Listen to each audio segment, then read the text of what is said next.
Amen. Palakpakan po natin ng Lord. Hallelujah.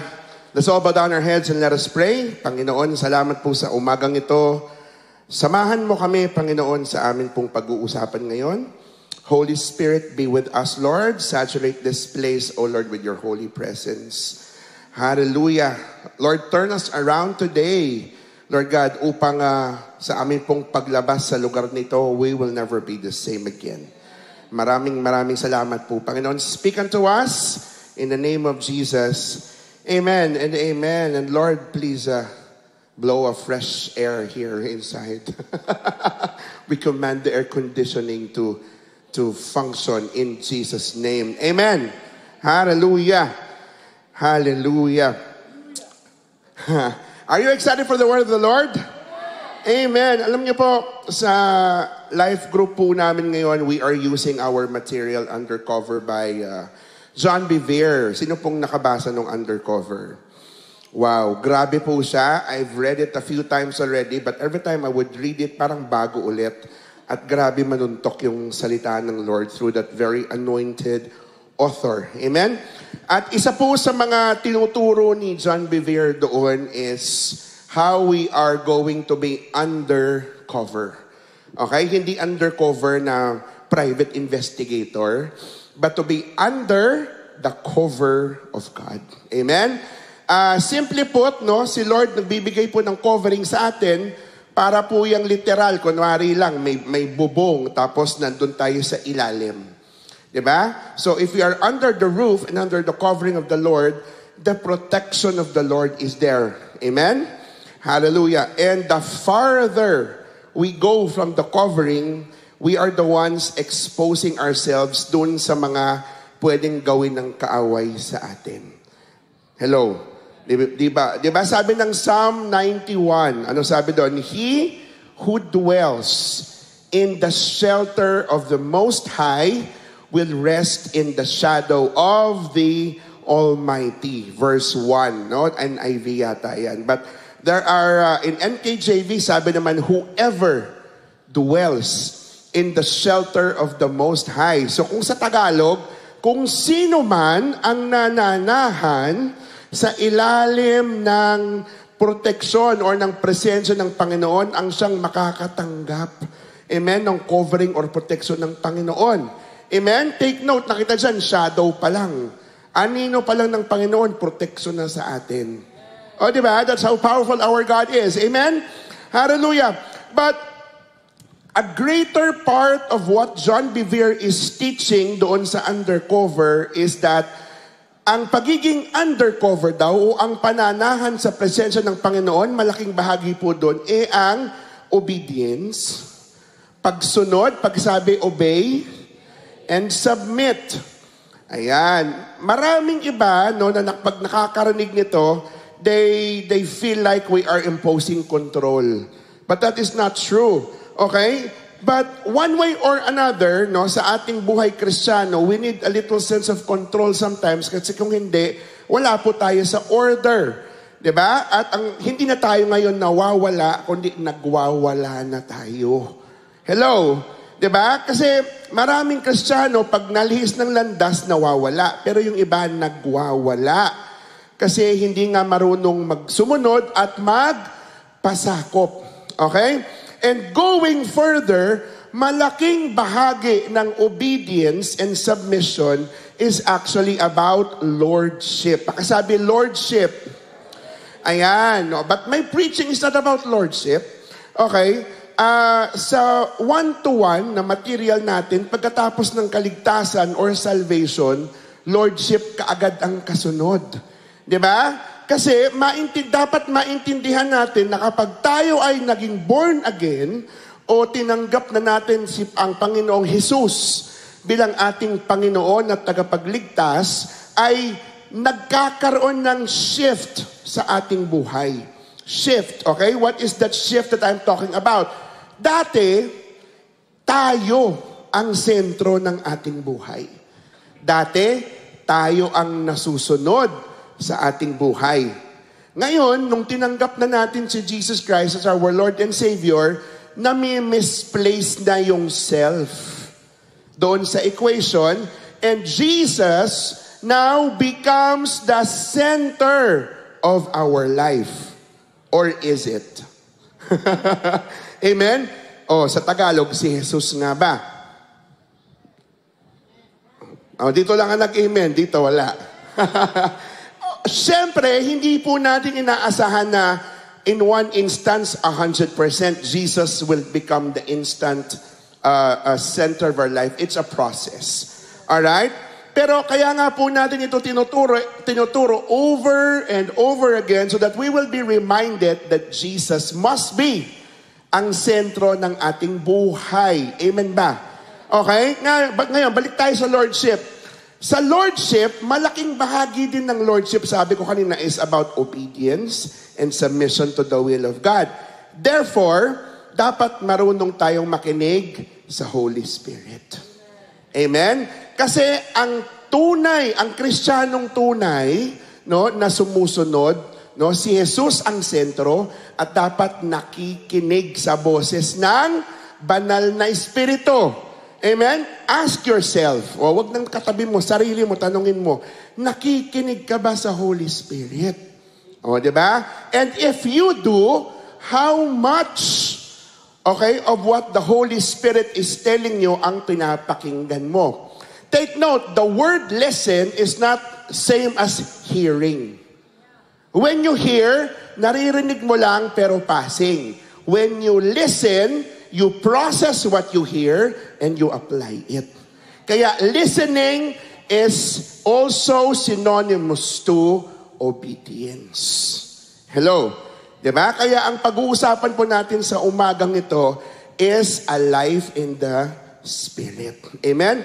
Paano nga ba mabuhay ang tunay na Kristiyano na ang banal na Espiritu ang siyang una at ang nasusunod sa kanyang buhay? Amen? Now, let us open our Bibles in the book of Romans. Okay? The book of Romans. In the book of Romans, chapter 8, verse 3 hanggang 16. Okay? Pero, can you please flow with me if you can put up verse by verse muna para mabasa natin. Ayan. Here we go. Sabi dyan, for what the law was powerless to do because it was weakened by the flesh, God did by sending His own Son in the likeness of sinful flesh to be a sin offering, and so He condemned sin in the flesh. Okay? So dito pa lang, sa first verse pa lang, meron na tayong na-introduce sa word na flesh. Okay? Flesh or the body in itself. Okay? Next. In order that the righteous requirement of the law might be fully met in us, who do not live according to the flesh, but according to the... Parang konti pa din ang nabubuhay sa spirit dito Okay? Sabi ng Bible, we do not live in the flesh, but we live in the... Okay, spirit. Now, dalawa na ngayon ang na-meet ninyo. The body or the flesh and the spirit. And what does the Bible tell us? Ano ang sinasabi ng Bible?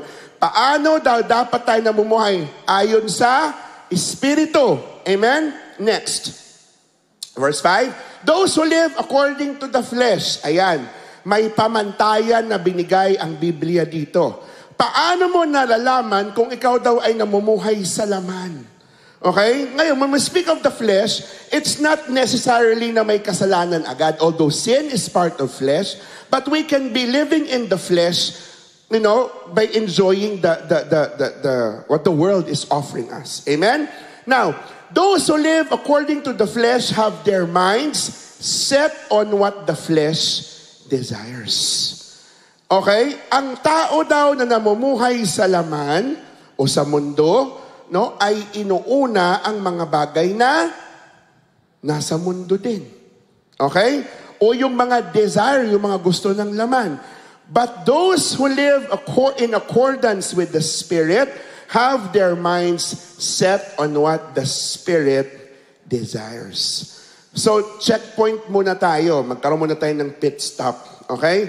The flesh versus the Spirit. Now, what is happening in us? Okay? Kasi meron pang gitna dyan. The soul. Okay? Tingnan natin, ilang porsyento ba ng ating ginagawa sa buhay ang ayon sa ating kagustuhan at ilan naman ang ayon sa gusto ng banal na Espiritu? Diba? Ngayon, siyempre, kung if you are a new believer, you are in the process, I would understand you are moving from glory to glory. Right?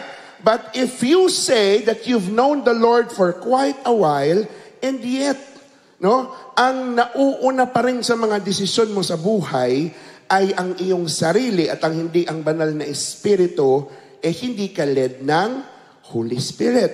Amen? Ayan, malinaw po dyan. Verse 6. The mind governed by the flesh is death, but the mind governed by the Spirit is life and peace. Okay? Salamat kasi inihiwalay mo tong verse 6. Okay? Ang pag-iisip daw natin, now, pag-iisip, the mind is where the soul comes in. Okay? Later, we will discuss that.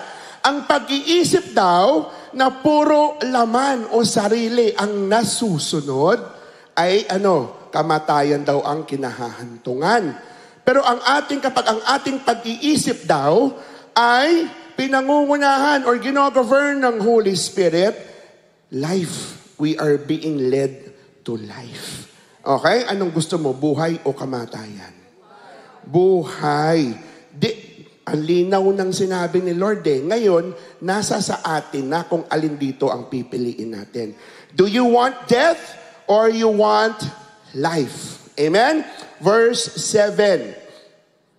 The mind governed by the flesh is hostile to God. Wow. Do you understand the meaning of the word hostile? No? Lumalaban, resistive.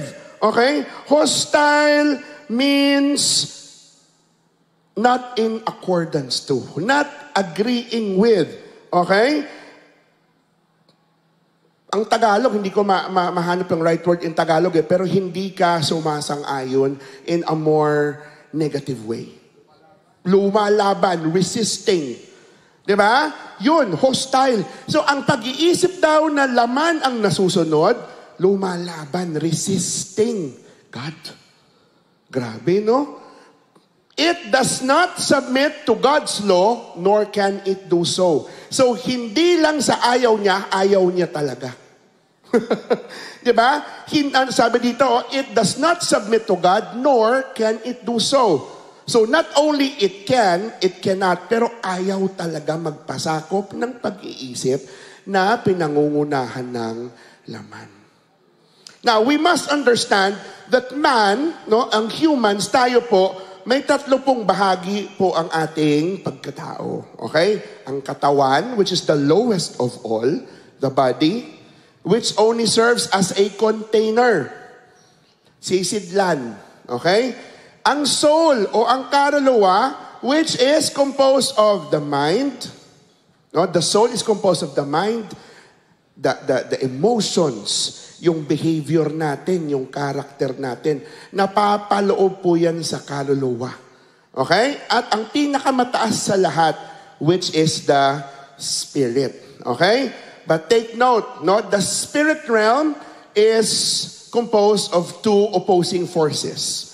The spirit of darkness and the spirit of God. Okay? Capital S, spirit. Clear?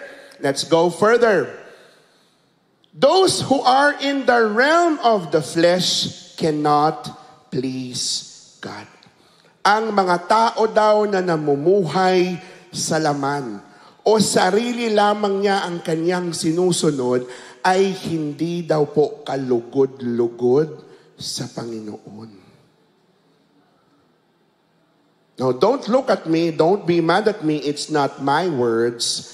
Those are the words of the Bible. Kapag ikaw daw ay palaging, kapag ang nasusunod na lang daw palagi sa buhay mo ay ang sarili mo, hindi daw kalugod-lugod ang buhay natin sa Panginoon. Bakit? Kasi let's go back doon sa premise na sinet ko una pa lang. nung tinanggap natin, nung na-born again tayo at tinanggap natin si Jesus bilang ating Panginoon at tagapagligtas, nadi-displace na po ang dating una sa listahan. Sino yon? Tayo. Diba?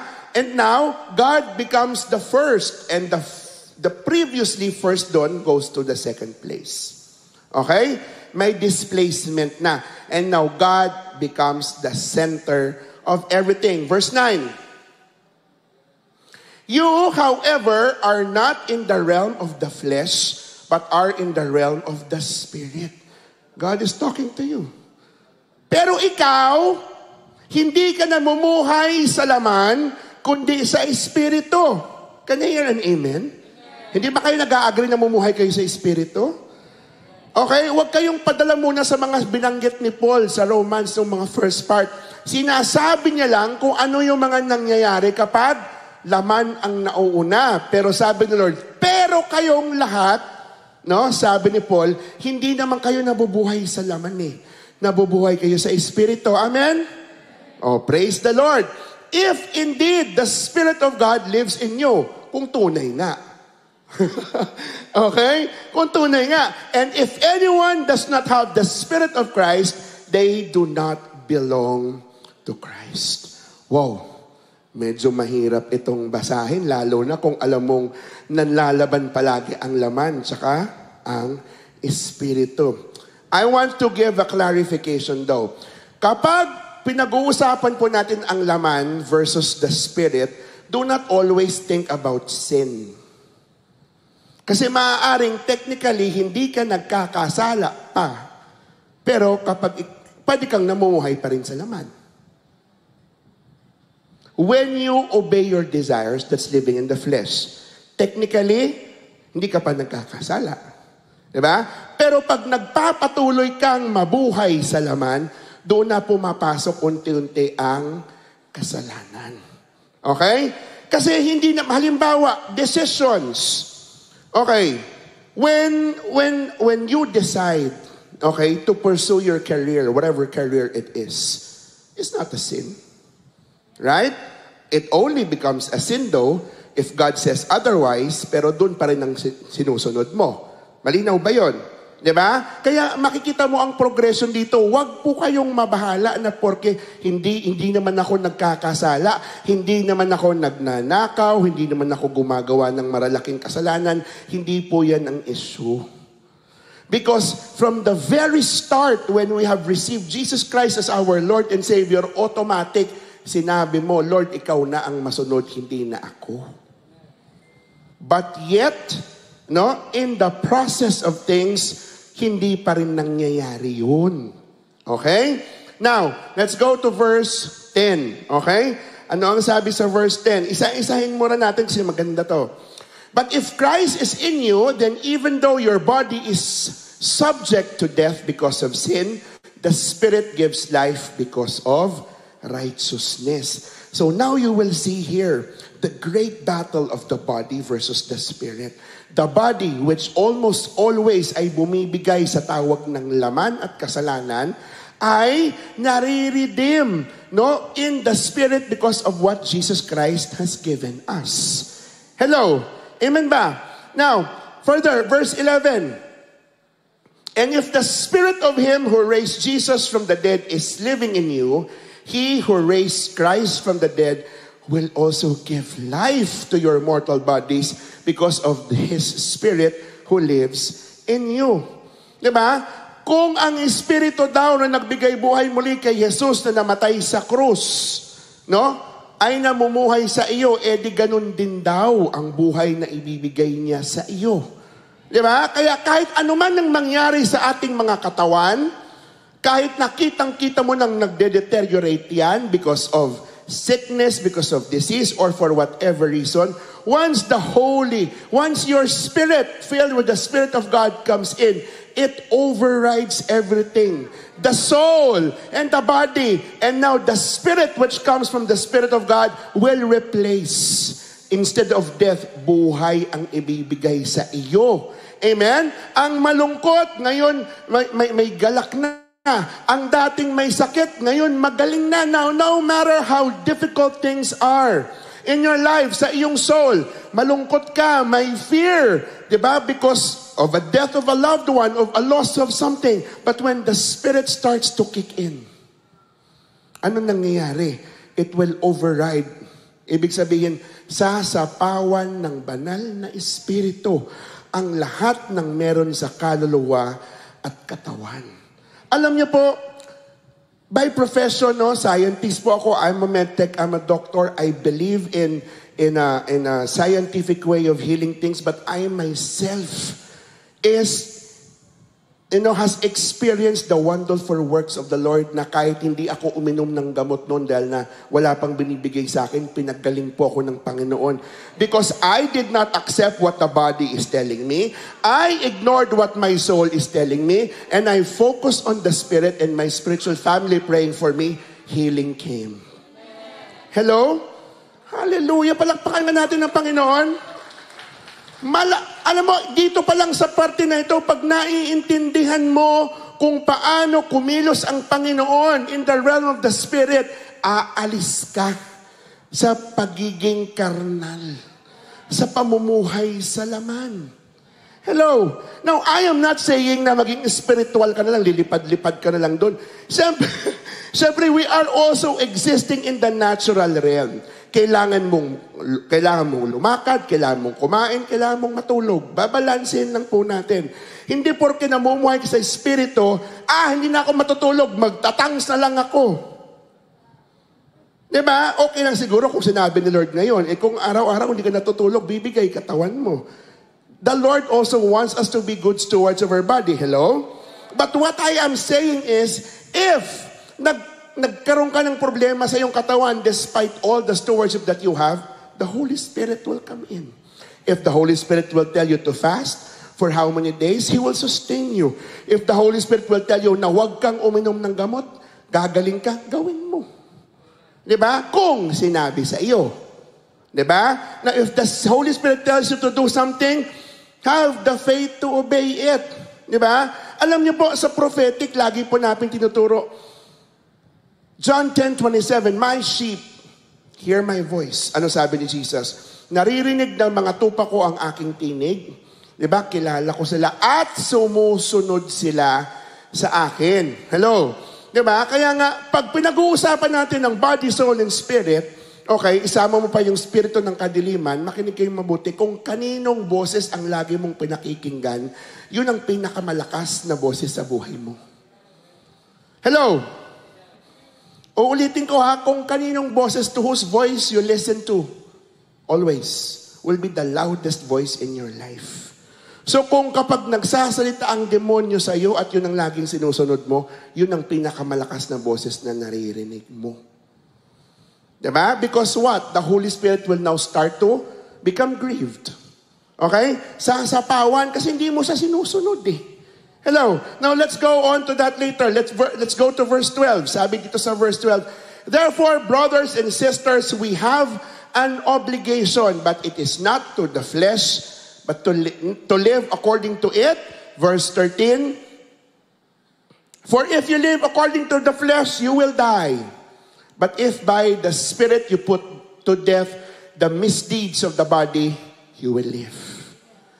So you will see here, no? Matindi ang kapangyarihan ng Espiritu. Kayang buhayin ng Espiritu ang namamatay na katawan. Hindi lang namamatay, yung patay na katawan, kayang buhayin ng Espiritu. Hello? Diba? Parang malakas ang amen dito, hindi kayo naniniwala. When you say amen, you agree to it and it manifests in your life. Oh, diba? Ngayon, verse 14. For those who are led by the Spirit of God are the children of God. Diba? In NKJV, sabi dito, for those who are led by the Spirit are the sons of God. O, naalala ko tuloy yung tinuro ni Ben Lim dito nung last week. Diba? The sons, which are the mature, versus, the baby is a child. Okay? So, ano ba, no? Kapag tayo ay going there, nagmamature tayo sa Panginoon, dapat unti-unti nang nawawala ng buhay yung ating flesh. At nabubuhay ngayon yung ating espiritu. Hello? Amen? Now, what does entail for us to live by the Spirit? Ayun. Paano ba, Pastor, mabuhay sa espiritu? Okay? Hindi na ba ako magtatrabaho? Mag-worship na lang ba ako araw-araw, oras-oras? Diba? No? The Holy Spirit speaks. Okay? Nagsasalita siya. Umpisahan mo dun. Diba? Kasi kapag hindi, once na may narinig kang boses, no? Na sinasabi sa iyo sa Lord at in-ignore mo yun, no? Unti-unti, hihina po yung boses na iyon. Why? You are grieving the Holy Spirit. Don't worry, hindi ka pa naman niya iiwan agad, pero hihina lang. Diba? Kasama doon ang conviction. Hihina din. Diba? Kasi papasok yung alin? Yung veil of deception. Diba? The Holy Spirit, hindi nyo ba alam? Kung hindi nyo alam, ngayon malalaman nyo na kapag nagdadahilan daw tayo sa mga bagay na ginagawa natin, kapag kinokorek daw tayo at kinoconvict ng Holy Spirit, when the Holy Spirit speaks unto us and we try to reason out or justify, deception kicks in. Deception. Ang panlilin lang ng kaaway, nag-uumpisa ng pumasok, gumapang sa buhay natin. Bakit? Ano sabi sa 1:1? Okay? Worldly sorrow versus godly sorrow. Diba? Yung godly sorrow, kapag ikaw ay na-call out ng leader mo or even the Lord calls you out directly. No? Hindi ka na daw magrarason pa. Hindi ka na daw magtuturo pa. Kundi sasabihin mo, Lord, forgive me, I have sinned. Pero yung worldly sorrow daw, diba? Iba naman yung usapan yung huling-huli na tumatanggi ka pa rin. Pero yung tipong, sige na nga, sorry na nga. Kasi, alam mo, sorry na, pero siya kasi yung nadahilan eh. Naalala niyo ba yung ginawa ni Adan at Eva nung nagkasala sila? Ha? Anong una nilang ginawa? They found out they were naked, and so they covered themselves up with leaves and figs and eventually with animal skin. Okay? So, tinago nila ang kasalanan. Pangalawa, nagtago sila. At pangatlo, nagturuan sila. Di ba? May biro nga dyan. Buti na lang yung ahas, di makapagturo. Wala kasing daliri. Kaya natapos na sa kanya. Di ba? But if your reaction, when you are being corrected is you're resistive, you don't accept your mistake, and even though hindi mo alam na mali mo, pumapalag ka, lumalabang ka, deception comes in. There's no godly sorrow in that. That's all worldly sorrow. And eventually, that's dangerous. Why? Because even though people are directly speaking to your life already, hindi mo na nakikita yung mali. Bakit? Kasi full force na ang deception sa pagtakip sa iyong muka. Hindi mo na makikita ang kasalanang ginagawa mo. Hello? Diba? How do you come to a point of going there? When you start to disregard the voice of the Holy Spirit, it will kick in. Okay? I'll give you one example. Sino dito nakasubok ng mangupit? O, diba? So, ako lang. Kayo, never kayong nangupit. Okay? Remember the first time when you tried to get something from your mommy's purse. Daddy's purse. O whatever. Hindi naman purse ni daddy. Daddy's wallet. Okay? Naalala mo yung unang beses na mag-a-attempt kang mangupit, ang lakas ng kabog ng dibdib mo. Tama ba? Alam mo, nature yun eh. Kahit di pa tayo nababorn again ng panahon na yun because we're created in the image of likeness of God, nag-ooperate na yun dun. No? Tapos, anong gagawin mo? Ilalak mo yung lahat ng pinto sa paligid. Para sigurado hindi ka mahuhuli.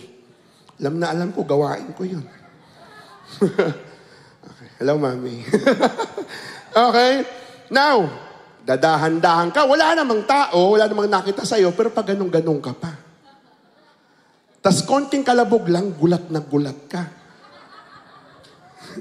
Pusa lang naman yung dumaan. Ganun ka, boom! Gulat na gulat ka. Siyempre, hindi ka sanay. Diba? Nanlalaban ng boses, no? Sabi nila, konsensya. It's the Holy Spirit speaking to you. Huwag mong kunin. Sabi ng demonyo, kunin mo.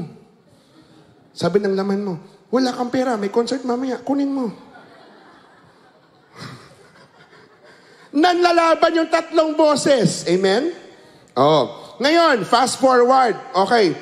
Mas malakas yung inkling mong makinig sa boses ng banal na Espiritu, huwag mong kunin. At hindi mo kinuha. Okay? The tendency na ulitin mo yun ulit the second time, low na. Why? Nagtagumpay ang boses ng banal na Espiritu sa iyo. Alright? Ngayon, hindi mo pinakinggan ng boses, kinuha mo. Mabuti lang 15 minutes pa. Okay? So, nakahinga kang maluwag. Okay? The next time around, meron ulit pangangailangan. May labas ulit yung tropa. Okay? Sige, kuha ka ulit. This time around, yung 100% na ka ba, 75% na lang. Diba? Hanggat sa dumating sa point na ang nanay mo, nandiyan sa tabi mo, ginaganon mo na lang yung pera. Hello? Mga batikan sa pangungupit. Now, don't laugh at this. This is not simple. This is actually leading to a more complex problem. Why?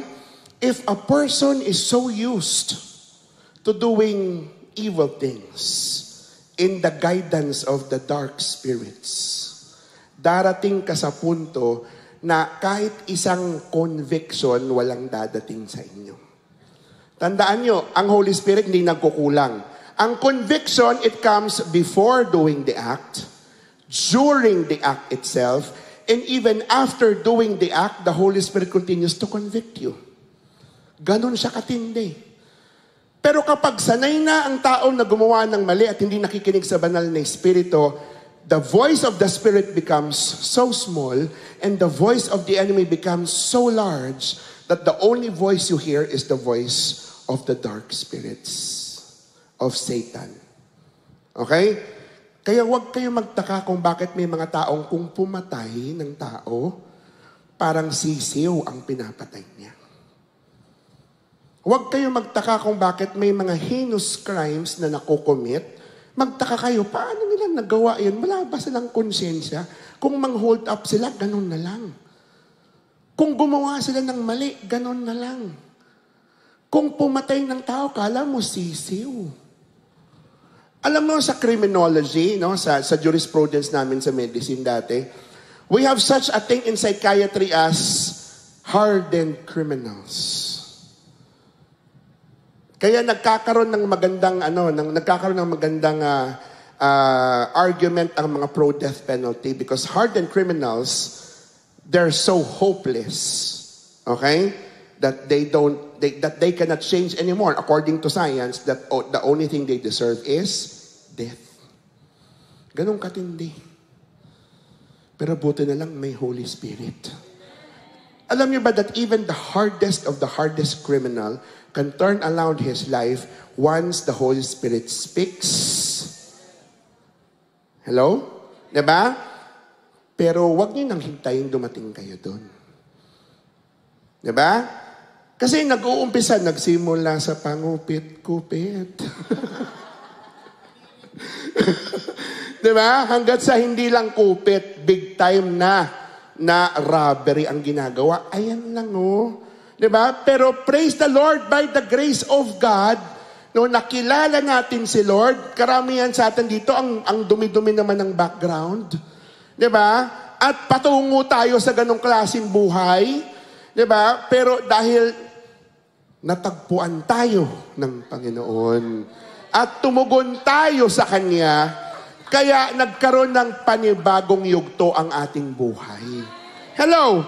Alam niyo po ba, one thing I love about being a Christian is that no matter how dirty your past is, and no matter how bad your DNA structure is, once you put God into your life, God is giving you an opportunity to change your bloodline. Hello? Diba? Hindi ko po maipaliwanag sa inyo ng buong buo dito. Inaaral ko pa yun yung God DNA. Hopefully, maipreach ko yan dito ulit. 'Di ba? Pero hindi man nagkaroon ng physical na pagbabago ang DNA mo, but because of what God is doing in your life, it affects the body and the physical, that the next generation that comes to you, ang layo na dun sa pinanggalingan mo. Hello? Ano man background mo? Diba? Galing ka man sa background ng mga baliw ng pamilya.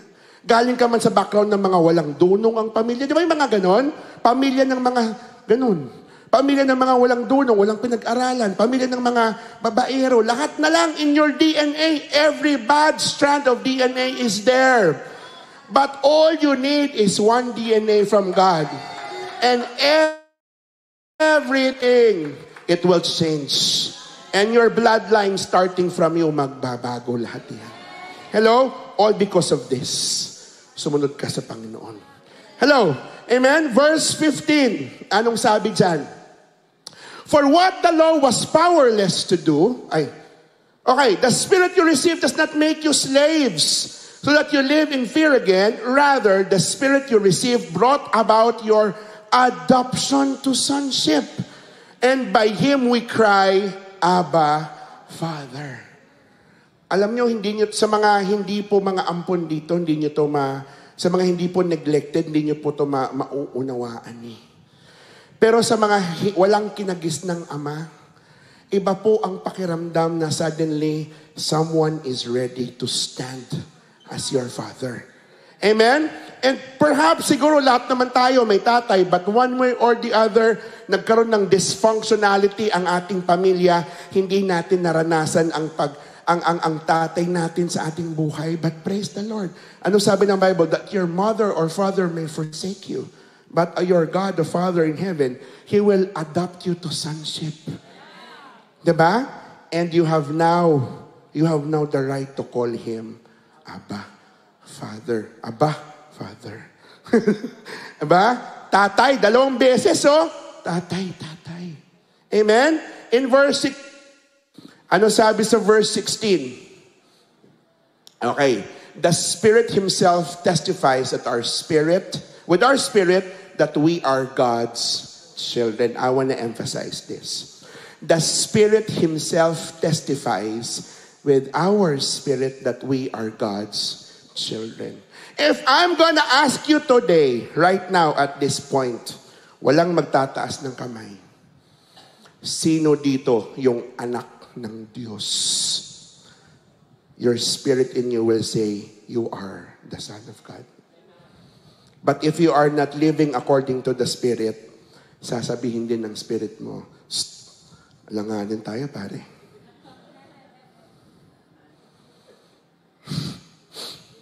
The Holy Spirit will give us that confirmation. Magsasalita siya. He will confirm.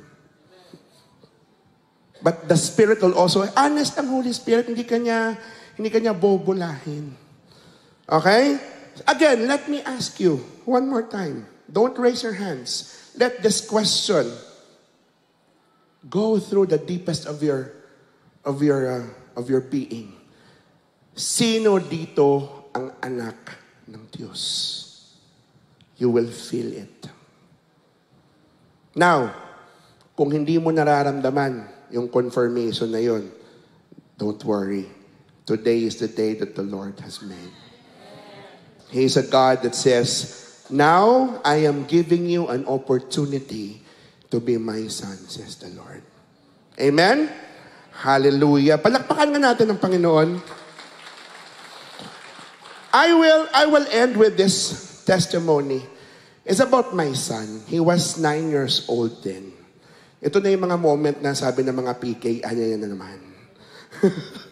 My son was 9 years old then, and we were already attending River of God. That night, no, nung magkasama kami sa room, it was 9, I saw a toy na maliit lang. Then I asked him, kaninong laruan to, saan galing? And he said, bigay lang ng classmate ko. And then the next morning, the normal routine went on. He went to school. And then by noontime, pag uwi niya, nagkwento siya sa akin. Daddy, alam mo ba, kanina habang naglalakad ako papuntang school, masakit yung tiyan ko. masakit ang ulo ko, nahihirapan akong huminga, ang lakas ng kabog ng dibdib ko. O anong nangyari? Kala ko may sakit. Alam mo, kinausap ako ng Holy Spirit. Sabi ng Holy Spirit, Tad, ibalik mo yan. Kung hindi, may masamang mangyayari sa'yo. Hindi daw niya pinansin. Lalong sumakit ang ulo niya. Nahirapan siyang huminga. Pagdating sa school, pumunta daw siya sa clinic. Lahat ng ginawa ng nurse sa kanya, normal siya. Sabi niya, Tad, go back to your room. Nothing is wrong with you. But the more that he ignored the voice, the greater yung kanyang laboring sa paghinga. Familiar? Diba? Okay? And then, alam mo nung ginawa niya? Kasi ang laruan na iwan niya sa bahay. Pumunta siya sa principal's office nila, nag-fill up siya ng form. Principal, I am sorry. I have taken something from the school fair. And then, tinawag siya, in-interview siya ng principal, umamin siyang may kinuha siya. Instead na bigyan siya ng disciplinary action, praise the Lord, thank you Lord, natuwa ang principal sa pag-amin niya, reprimand na lang ang binigay. Tapos naglagay ng notice, no? Di ba may mga diary yung mga preschool, nagbigay ng notice, addressed to me. Pagdating sa bahay, kinuwento niya sa akin yun. Sabi ko, okay, ganito gawin mo ha. Hindi kita sasamahan sa school mo. Harapin mo mag-isa yung ginawa mo. Sabi ko, dalhin mo yung laruan, punta ka doon sa school fair, no? Tapos ito yung pera. Sabihin mo, ate, nagnakaw po ako ng toy sa inyo. Huwag mo sabihin may kinuha ka, sabihin mo nagnakaw ka. Para alam mo yung gravity ng ginawa mo. Ate, nagnakaw po ako ng toy. Kaso nabuksan ko na. Ito po yung bayad, sabi ni Daddy. Sabi ko sa teacher niya, siya po yung pupuntahan, hindi ko po siya sasamahan. Alam mo, binigyan pa siya ng laruan. Ng school fair, natuwa din sa kanya. Now, what is the lesson here? No? Ang Lord, siyempre may consequence ang lahat ng ginagawa natin. Pero if repentance is immediate, if we listen to the Holy Spirit immediately, grabe yung gagawing redemption ng Holy Spirit sa atin. Diba? Grabe yung gagawin niya. He will straighten things up. He will redeem us. And He will not allow greater bad things to happen to us. Amen? In short, balik tayo doon. Ano sabi? For the sons of God are led by the Spirit. Amen? Actually, I'm supposed to preach on something else. I just flow. Nag-flow na lang ako sa anong sinasabi ng Holy Spirit sa akin today. And the Lord just wants to speak to you today. Okay? Balikan niyo po yung time I call on the worship team. Hallelujah. And we will pray. Balikan niyo po yung sinabi ko kanina when I ask you, sino dito yung anak ng Diyos? Diba? If your spirit in you confirmed in you, then praise the Lord. Hindi ka naman perfect, but at least the Holy Spirit confirmed that you are obeying and under His covering. But when you yourself had that doubt, today is the time. Come to the Lord and repent. And ask Him, Lord, I want to hear your voice more. But it doesn't end there. Lord, give me the grace to obey you more. Amen? Can we all bow down our heads and let us pray? Hallelujah. Panginoon, salamat po sa iyong mga salita that turned us around today.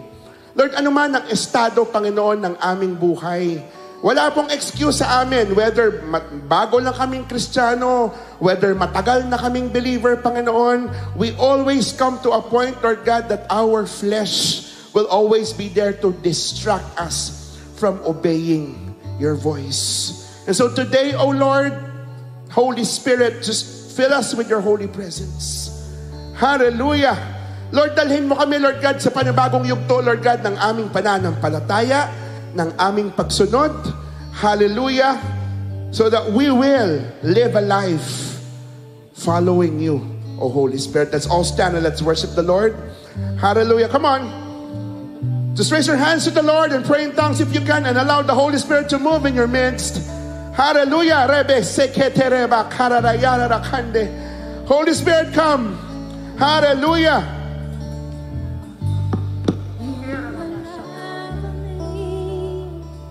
With a melody, you surround me with a song of deliverance. Hallelujah. From my enemies, till all my fears are gone. The altar is open. I'm no longer Ano man ang pangungusap ng banal na Espiritu sa iyo, in whatever capacity, in whatever situation, huwag kang mahihiya, huwag kang matatakot. Today is the day that the Holy Spirit is gonna bring you into a higher form of obedience in the name. Come on. Hallelujah. And I am a son of God.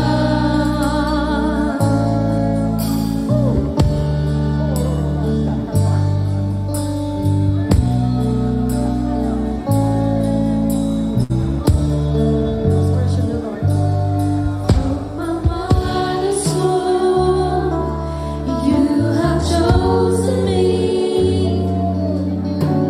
Love has called my name.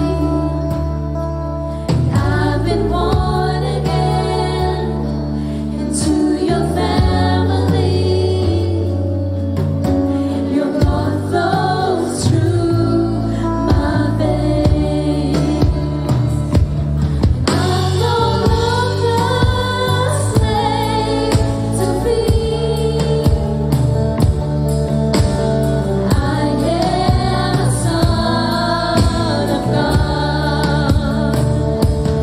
I'm no longer a slave to fear. I am a son of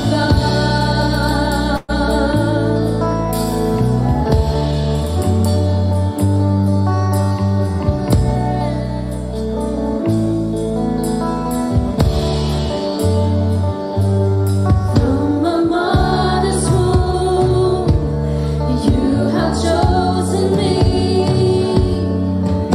and love has called my name. And I've been born again into your family. Your blood flows through my veins. From my mother's womb, you have chosen me. Love has called my name. I've been born again into your family. Your blood flows through my veins. I'm no longer a slave to fear. I am a child of God. I'm no longer a slave to fear. I am a son of God. Hallelujah.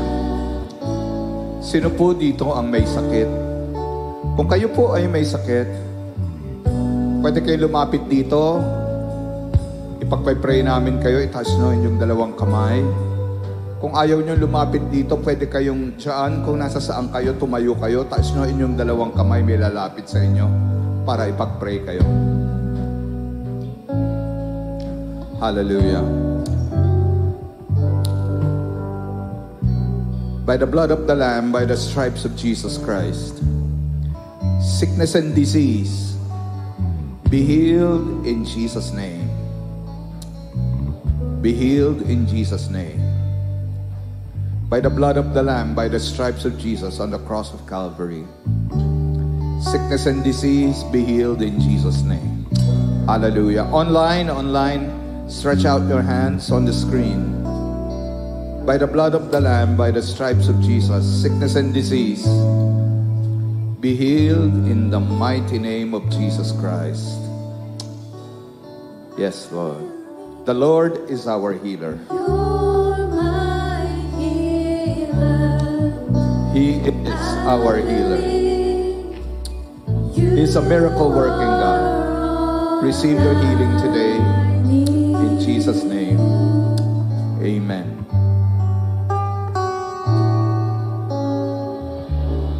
I believe you're my portion.